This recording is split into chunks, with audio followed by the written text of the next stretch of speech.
What does an IT leader do all day anyways? Are you sure you want to know? Okay. Meet Bob. Bob is a CTO in Chicago. So the CEO tells Bob that they're opening 2 new office locations in 2 months. So Bob needs to get them running in 8 weeks. And of course, Bob is already drowning in a sea of other projects. He's already got to manage all the IT infrastructure, the software applications, including the patches and updates, networks, disaster recovery, servers, the PCs, the security, mobility, remote workers, as well as working through all the various contracts. Now he's got to duplicate all this around 2 new locations. Fast. Oh yeah, the boss says he wants Bob to start looking at cloud solutions because he read something interesting about cloud on LinkedIn.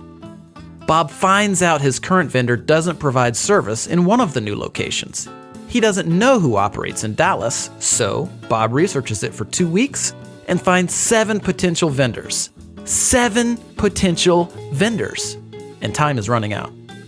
Of course, he already knows the carrier sales reps will make promises they can't keep because they have targets to meet. I mean, they're salespeople, right?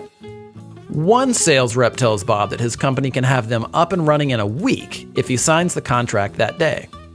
And another tells him 2 months, and then everything in between. Who does Bob believe? And the pricing? All over the place for really no apparent reason. Now it's already 5 weeks later, and only 2 of the vendors he's talked to have a solution remotely close to what he needs. And now what about cloud?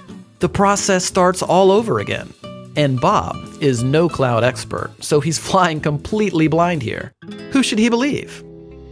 Then Bob talked to a supplier-agnostic, trusted technology advisor. They're a third-party neutral company that operates as a telecom and cloud solutions agency, like a consultant and a broker combined. But they're much better than that. I'll tell you about that in a second. You see, the right trusted technology advisor already knows the strengths and weaknesses of every carrier and supplier in the country. They know which suppliers can fit the needs of Bob's industry, his locations, and his company's unique systems and strategies. Better yet, instead of sitting on the other side of the table during strategy discussions, this cloud and telecom technology advisor sits on the same side of the table as Bob, like a true partnership should. The advisor doesn't have sales targets to hit with suppliers because of their affiliation with a technology services distributor. They can choose from dozens or even hundreds of suppliers with no obligation or incentive to choose one, meaning Bob gets the best solution for his company, not for the salespersons. In short, the advisor cares less about selling Bob something and more about helping Bob find the right solution. When there's a problem, Bob calls his new vendor-neutral technology partner, not a customer service representative.